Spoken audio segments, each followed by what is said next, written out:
Hello, people about to be sacrificed to the Necronomicon, and welcome to Circuit Court Entertainment, where we discuss how laws and history affect all forms of media.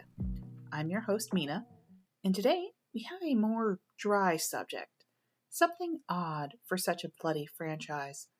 To kick off October, we are talking about the legal rights of the Evil Dead. Let's get started. Also, trigger warnings for brief mentions of rape. This story starts in 1975, 6 years before the first Evil Dead movie. In 1975, Sam Raimi met his future friend, Bruce Campbell.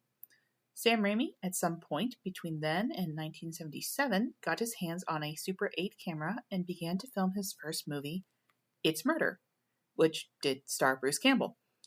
Since then, Bruce Campbell and Sam Raimi have been a really successful collaboration, with Campbell popping up to at least cameo in several Raimi works, such as the Raimi montage in 1994's Coen Brothers' Hudsucker Proxy, and Campbell's repeated cameos in Spider-Man that was recently confirmed to possibly lead to a reveal he was actually Mysterio.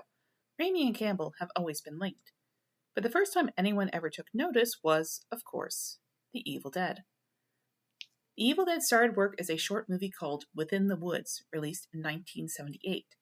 It aired to some local interest that allowed Raimi to raise around $385,000 or $1.8 million today.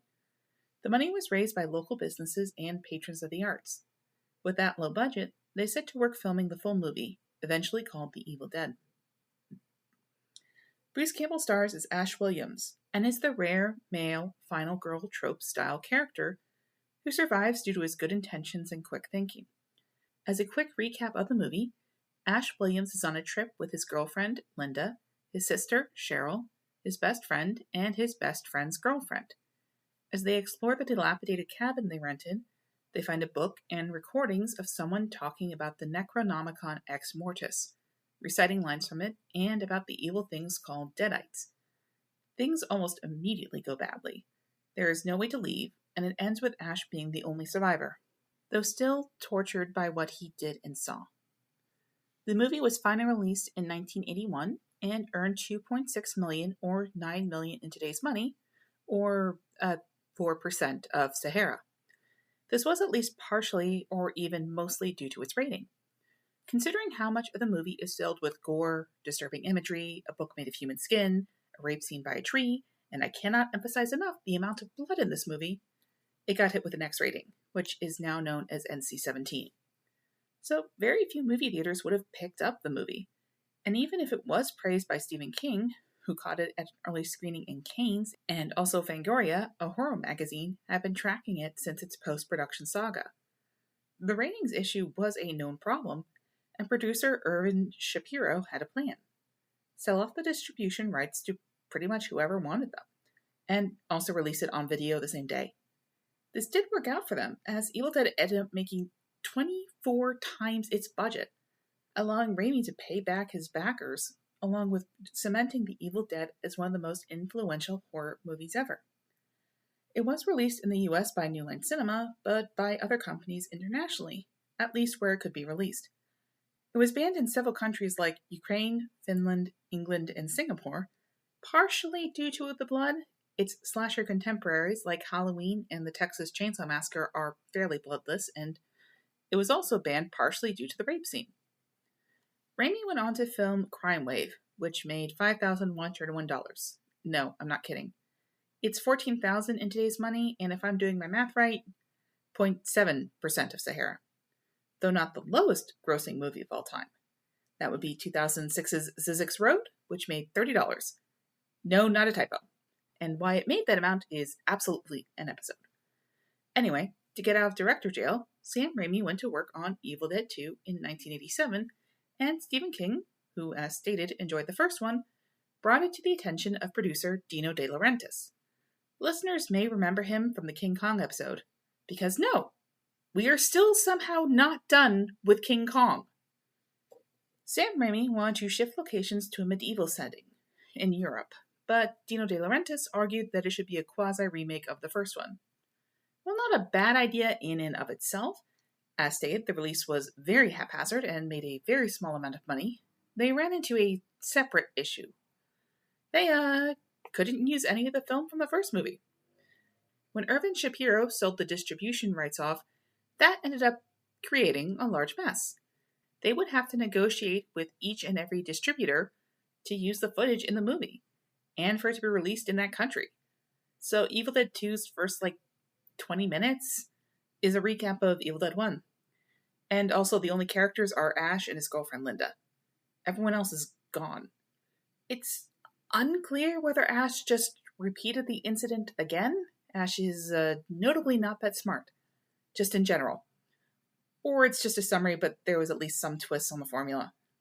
This is also where Ash gets his famous chainsaw hand. Yet, did not have it in 1. The movie was in some ways a bigger success than 1, but not in others. Skipping the fiasco from last time, it was released unrated. It made $5.9 million in 1987, or $16.3 million today, roughly 8% of Sahara. And sure, their profits doubled, but the budget jumped from $375,000 to $3.5 million, so proportionally, it was less. In addition, the horror landscape had changed a lot. It was the tail end of the slasher era. Most horror was going for a smaller and smaller piece of the pie, and to do that was to be made more as schlock, and with varying budgets and expectations. The horror you have heard of from that year is Nightmare on Elm Street 3, which was divisive and starred the slow degrade of Freddy Krueger's menace, Hellraiser, which is interesting, but also much like Evil Dead 1, incredibly niche, The Stepfather, which is more of a thriller with a slasher coat of paint, and The Lost Boys, which is as much meditation on adulthood and family as it is about vampires. 1981, okay, not much better. But it did have Halloween 2, Friday the 13th Part 2, and An American Werewolf in London. Still, that was the early days of slasher, and 87 was when slasher started to fall off.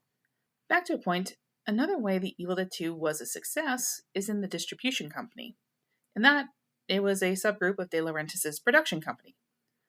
All the rights were put into one place, letting Raimi hopefully use it later. In the meantime, Raimi directed one other movie, Darkman. A noir superhero movie, Darkman, released in 1990, tells the story of a hero, Dr. Westlake, played by Liam Neeson, seeking revenge and justice against corrupt businessmen while he is forced to change his skin and face due to the artificial skin he uses after an assassination attempt. Bruce Campbell does appear in a cameo. Since the character is constantly changing his face, Neeson slips into a crowd to protect his love, and we see Bruce Campbell glance back at her. Released through Universal, the movie was a modest success. It made $48.8 million on a $14 million budget, or around $117 million in today's profit, or still less than 1 Sahara. Getting there, though. This time it's around 60% of a Sahara. Still, Universal was somewhat happy despite the frustrations in the edit room, and let Raimi make his medieval Evil Dead 3, Army of Darkness. And yet again there was a problem. And this one was Dino De Laurentiis. It may always be Dino De Laurentiis. At least this time it's not Kong, but another icon, Hannibal Lecter. I'm hoping to make this an episode at some point, so here is the very short version. Dino De Laurentiis got the Hannibal rights to make a movie version of Red Dragon, which he had named Manhunter for reasons. Manhunter was released in 1986 and did not make back its budget. So Dino De Laurentiis gave up on making the other movies, but he still had all to the rights, which he let Orion have when they decided to make Silence of the Lambs, which was an absolute success and ended up winning Best Picture that year at the Oscars, and along with several other awards. Universal wanted to make a sequel, which eventually became 2001's Hannibal. But this is 1991 to 1992. Dino De Laurentiis was still mad about Manhunter. The whole thing ended up spilling into the TV show Hannibal, and that's why it will be an episode later. Long story short, Dino wanted to produce Evil Dead and could legally. Universal wanted the Hannibal rights, but also didn't want to reuse Evil Dead footage because they're mad at Dino De Laurentiis. And so Army of Darkness starts off with yet another trip Ash takes to the cabin with another girlfriend named Linda. At least this time it's implied to be a flashback, and we are picking up right after Evil Dead 2. Still new footage, though. This one was marginally a success. Released in 1992, technically named Army of Darkness, and from the director of Darkman, Sam Raimi gets to finally make his medieval Evil Dead and indulge in his great passion of forcing Bruce Campbell to do stuff. Seriously, watch any movie where they are together. Bruce Campbell will most likely do some kind of slapstick during it, except Darkman. Army of Darkness made $21.5 million on an $11 million budget, or $47.1 million today, aka almost a quarter of Sahara. However, it did have an R rating, the lowest Evil Dead has ever gotten. Also, the movie's genre had shifted more towards action comedy than straight horror. The Deadites are more numerous, but also much easier to defeat. There is still an entire sequence where Ash fights tiny versions of himself in Three Stooges and Looney Tunes-esque fight. In the last scene in the released version of the movie, Ash returns to modern day and fights off a Deadite in a box store, which finishes with him dipping a girl and saying, "Hail to the king, baby." Raimi's original ending had Ash drink too much of a sleeping potion because he was distracted by a girl and ended up in a post-apocalypse where the Deadites have taken over the world in the far future. Unlike the other Evil Deads, it did end up getting a TV edit and proved very popular as a VHS release, and as a result, this version of Ash, far away from his Evil Dead 1 version, that is the most popular. That was more or less it for Evil Dead for a while. Diminishing returns and the rapid shifting of taste, 1992 had Bram Stoker's Dracula, the movie version of Buffy the Vampire Slayer, Candyman, and Amityville Horror 3, just for wildly different movies here. Evil Dead was just not going to fit in. The franchise was quiet until 2013. The only thing of note was 2009's Freddy vs. Jason. A box office success, though the final film for both Friday the 13th and Nightmare on Elm Street until both were rebooted. And it was also Eglant's last time playing Freddy. A sequel to the movie called Freddy vs. Jason vs. Ash was tossed around for years, but never came to be as a film. A version of it was turned into a comic book, but all parties listed a rights issue as the main reason why it didn't happen on film. And in Mortal Kombat 11, Ash was data mined and confirmed by another voice actor, but he never showed up. Sam Raimi at this time was in a bit of an odd spot. The Spider-Man movies had been a hit, but the rest of his stuff had been either in TV, with his work on Xena and Hercules, or movies which are discussed with caveats or in certain contexts, such as The Quick and the Dead or For the Love of the Game. He was actually directing at this time 2013's Oz the Great and Powerful for Disney, and it really felt like his last chance. In the meantime, starting with 2003's Texas Chainsaw Massacre, remakes of horror movies were the new thing. Some, like 2011's Fright Night, were genuinely good. Others, like 2009's Friday the 13th, were at least trying to do something interesting. 2012's The Cabin in the Woods was not a remake, but was in this conversation with all of them. And in 2013, it was Evil Dead's turn. 2013's Evil Dead is fine. It is yet another remake of Evil Dead 1, but we actually have the brother and sister bond back. Directed by Fede Alvarez, who recently made Alien Romulus, it was produced by TriStar and released by Sony. Yes, more companies involved here. Budget was $17 million and box office was $97.5 million, or $131 million today, or 67% of a Sahara. It was intended to start a franchise, but by that time the remake craze was fading out. It and 2013's Carrie are the last of the remakes. At least it got Evil Dead its first proper representation at Universal's Halloween Horror Nights, even if Army of Darkness got one scene into the Silver Scream House. Raimi returned to The Evil Dead in 2015's Ash vs. the Evil Dead on Starz. Taking place in roughly real time post-Evil Dead 3, Ash accidentally releases Deadites again and must travel across the US to stop them. For 3 seasons of 30 episodes total, ratings had declined by the end, plus Bruce Campbell wasn't getting any younger. Still, it also got a house at HHN. However, this is really where the legal issues start playing out again. Evil Dead 2 ends with Ash going to the medieval times, while Army of Darkness picks up from there. Ash vs. doesn't really go into that whole thing. The box star he works at is switched from Army of Darkness's S-Mart to the show's Value Stop.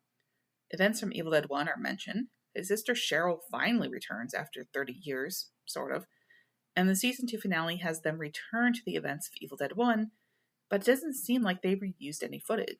Season 3 still doesn't have any Evil Dead 3 stuff, but it does have Sam Raimi's initial ending with Ash being sent to the future. While all this was going on, there had been a handful of comics and video games.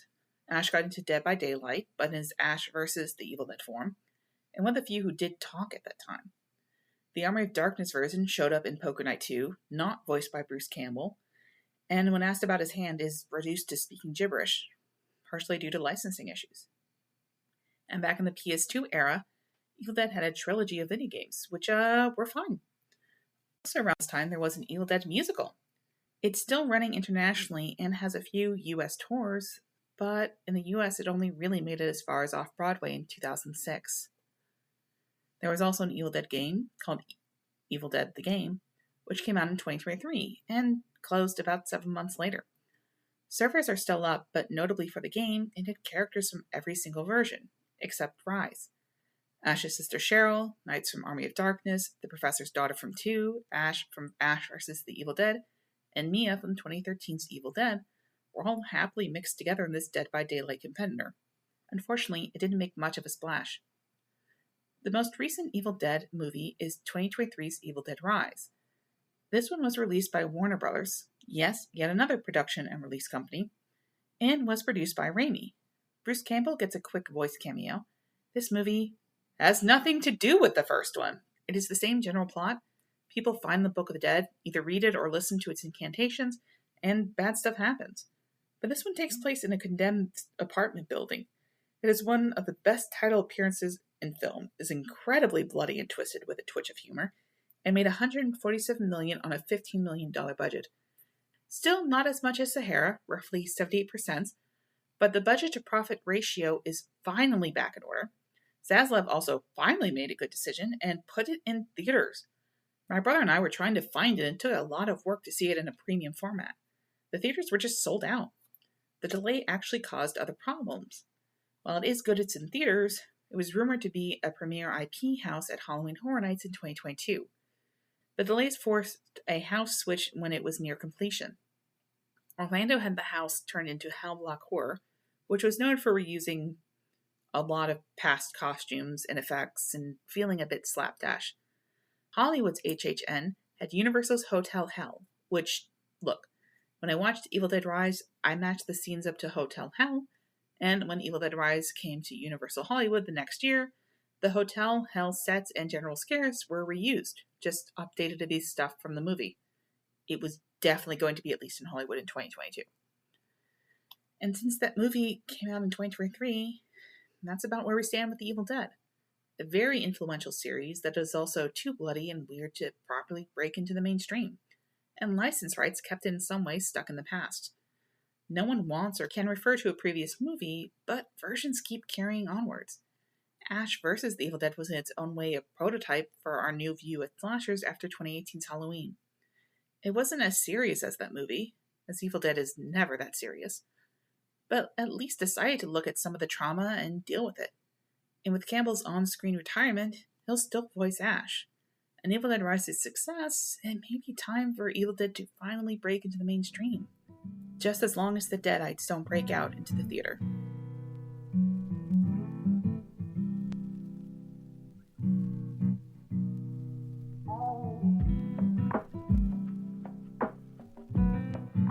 Thank you for listening to Circuit Court Entertainment. If you found this episode interesting, please tell others as this is a new podcast. Please subscribe and leave a review on all the major podcast services. You can find me on Twitter at CCEPod and Tumblr at Circuit Court Entertainment. This episode was written, edited, and recorded by me, Mina. The script was edited by CJ Peterson. Podcast art by Empress Cirque on Twitter. Thank you for your time, and I hope to hear from you soon.